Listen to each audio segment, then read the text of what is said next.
Well, after 50 years in the world's most famous soap opera, today's final guest holds the accolade of being the planet's longest-serving television actor. But if he tires of the title, we can always call him the Corrie Casanova. With 4 marriages and 27 girlfriends notched on his bedpost, it's surprising that the Barlow bedroom hasn't been featured much up until now. These stuff, please welcome William Roache. Thank you. Thank you. This is something for Corrie fans. It's something a bit special because these are scenes that you filmed just for the website. Is that right? Yes, it's the first time I've been in bed with Deirdre since we've been together, and we spent 3 days in bed shooting those scenes. But what was nice is when they were changing the shots in between, we could have a little snooze. But it was quite hard work. We've done 10 of them, and they're beautifully written by Jonathan Harvey. And they're just inconsequential gossip, but inconsequential gossip is very important because it has to reflect what the relationship is and how you are. And it was good to do, but as always, there was not enough time, you know, you never get enough time to work on it, but lovely. It's a first, isn't it, Bill, that Corrie's ever done anything like this? Yeah, because it's for the internet. It's only on the internet. Oh, right. So you can only get it by getting out the website, and there's 10 of them, and they're going to be a new one released each Monday. 2 are already available, and the other 8 will be coming out later. It would make a great spin-off on the telly, well, wouldn't it? Yeah, I think. But I think the internet's a new thing, and this is what they're trying to sort of get people to watch that. Yeah, it will be great to feed back into the street and actually see our bedroom there. Why on earth has Ken not been in bed with Deirdre in the 35 years they've been married? What is going on in that relationship?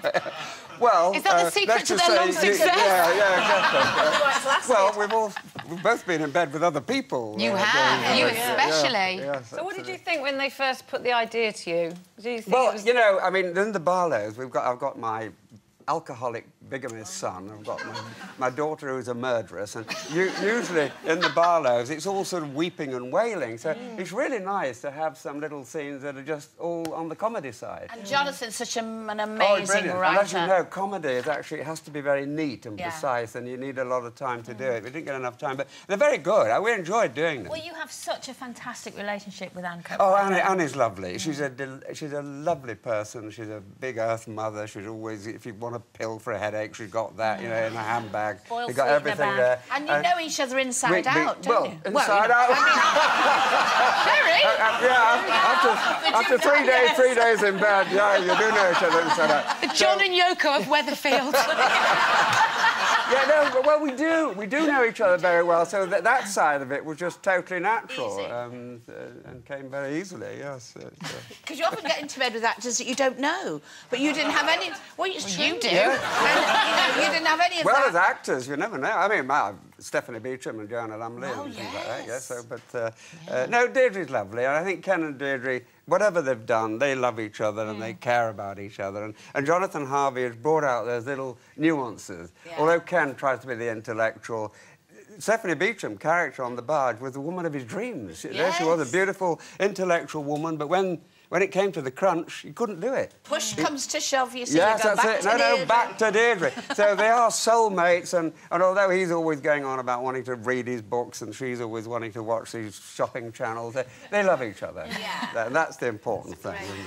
But you did talk about the state of your slightly dysfunctional on-screen family, and the big storyline at the moment is obviously your son, Peter. He's not in a good way, is he? Let's take a look at where we're at. He's never in a good way, is he? You can forgive her, Peter. I loved her. I loved her. I loved her. I know. I loved her.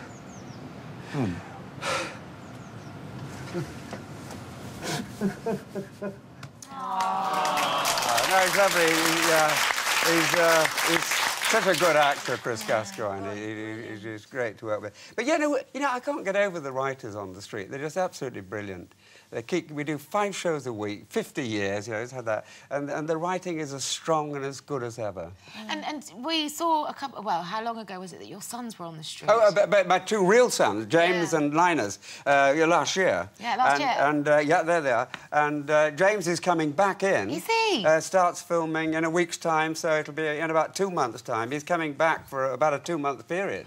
So that's lovely. So, that's lovely for you. So after doing it for so long, Bill, do you ever get up in the morning and think, oh, I've judged that enough now. You know, I don't. It's true Ever? to say, I really don't. And after 50 years, I think it's more exciting now. It's a, you know, it's a very happy place to be. Very, yeah. There's no nonsense at work. Everybody gets on. Everybody, right down the crew, everyone. We all get on well. It's a happy place to be. Hope it gives a lot of pleasure to the public out there. And it's just lovely to be in it. I'm very lucky to be in work, but to be in work... Over the 50 years, how come everybody's aged except you? It just look amazing. Well, you're very honestly. kind. You're very kind. I don't know. No, it's not kind. How... I'm going to say now your age because it will make the audience gasp. 78. Actually, 79. 79. Yeah, 79 in April. 79 in April? Yeah. My goodness.